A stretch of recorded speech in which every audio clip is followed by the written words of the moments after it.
नुर्बीजकरमेत्रे धानि दधे पदम् समूढमस्यापाग्गोसुरे स्वाहा जाता कण्ठनिळा त्रिपुण्डपिवळा रुण्डाधिमाळा गळा भस्माचा उदडा कडेसी अबला व्याघ्रांबरे मेखला भाले हा ढवळा शिरे शशिकळा माथा जटा सोज्वळा बहिणी त्याचला स्मरे अवलिला ब्रह्मांड जाचे कळा गुरुर्ब्रह्मा गुरुर्विष्णू गुरुर्देवो महेश्वरः गुरु साक्षात् परब्रह्म तस्मै श्री गुरवे नमः।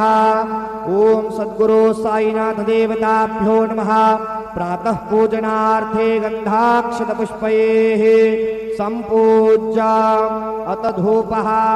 ओम अश्वस्य तवा पृषणाशकना धूपयामि देवयजने पृथिव्याः मखाय तवा मखस्य तवा शीर्ष्णे धूपमाघ्रापयामि दीपकं दर्शयामि अग्निर्ज्योतिखाज्योतिखमान् नृपमोपर्चसापर्चसवान्न सहस्रदा असि सहस्राय तवा दीपकं दर्शयामि अगरे स्थापितोपहारनैवेद्यं निवेदयामि चतुष्कोणमण्डलं कृत्वा तदुपरि नैवेद्यपात्रं निधाय गायत्रीमन्त्रेण पात्रान् सम्प्रोक्ष्य धेनुमुद्रयाम् अमृतीकृत्य ग्रासमुद्रयां प्रादर्श सत्यं